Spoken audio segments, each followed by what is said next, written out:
Assalamualaikum warahmatullahi wabarakatuh. Kami dari kelompok 3, terdiri dari saya sendiri, Dewi Maharani, Sri Hardina, Lisna, Nurjana, Harno.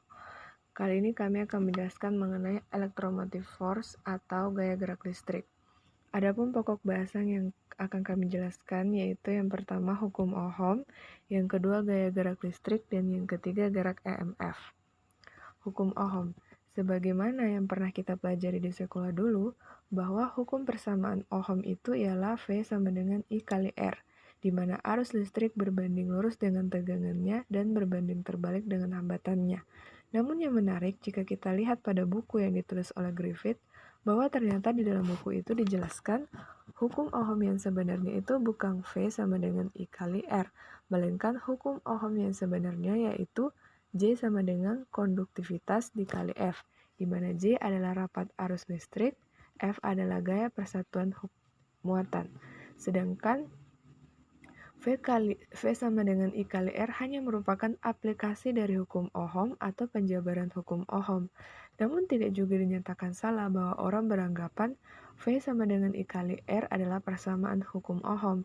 Namun kalau kita kaji lebih jauh, kita harus paham juga bahwa sebenarnya persamaan V sama dengan I kali R berasal dari persamaan yang asli, yaitu J sama dengan konduktivitas dikali F. Jika medan listrik dihasilkan oleh muatan stasioner, medan magnetnya dihasilkan dengan memindahkan muatan. Jika F per Q adalah gaya persatuan muatan, maka rapat arus J dirumuskan sebagai J sama dengan konduktivitas dikali F, di mana J sama dengan F sama dengan gaya persatuan muatan dirumuskan sebagai F sama dengan medan listrik ditambah kecepatan muatan dikroskan dengan medan magnet. Sehingga bisa diganti gaya yang menggerakkan muatan untuk menghasilkan arus, J sama dengan konduktivitas dikali E ditambah kecepatan dikroskan dengan medan magnet. Nah, kalau kita meninjau kecepatan muatan pergerakan yang sangat kecil sekali, maka suku kecepatan yang dikroskan dengan medan magnet bisa kita abaikan, sehingga persamaan rapat arus listrik menjadi J sama dengan konduktivitas dikali medan listrik. Nah, persamaan 7.3 ini adalah hukum Ohm. Selanjutnya, contoh soal contoh 7.1. Perhatikan sebuah resistor silinder dengan luas penampak melintang A, panjang L, dan konduktivitas. Jika potensial konstan di setiap ujung dan beda potensial antar ujungnya adalah V, bagaimana arusnya?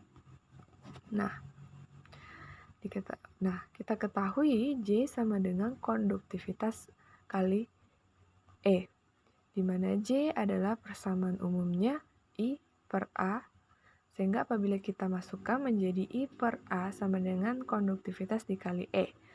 Jadi I sama dengan konduktivitas dikali E dikali A, di mana E sama dengan V per L, sehingga apabila kita tuliskan I sama dengan konduktivitas dikali V per L dikali A, di mana konduktivitas merupakan nilai resivistik yang bernilai 1/Fro, sehingga bisa kita tuliskan I sama dengan 1/Fro dikali V per L dikali A, sehingga dapat dituliskan kembali sama dengan I sama dengan V dikali A per Fre dikali L.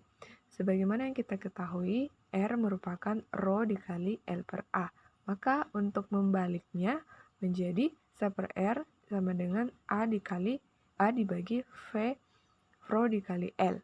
Sehingga nilai A per Fro dikali L ini dapat kita gantikan menjadi 1/R, yang apabila kita kalikan dengan V, maka akan bernilai I sama dengan V dikali R. Nah, berdasarkan contoh soal tadi, total arus yang mengalir dari satu elektroda ke elektroda yang lain sebanding dengan perbedaan potensial diantaranya. V sama dengan I kali R. Nah, persamaan 7.4 ini merupakan versi hukum Ohm yang sudah familiar. R disebut hambatan yang merupakan fungsi geometris dari susunan dan konduktivitas antar elektroda. Hambatan diukur dalam Ohm, volt per ampere. Untuk arus yang tetap dan konduktivitas yang seragam, nabla dot E sama dengan 1 konduktivitas dikali nabla dot J sama dengan 0. Demikianlah materi yang dapat saya sampaikan. Wassalamualaikum warahmatullahi wabarakatuh.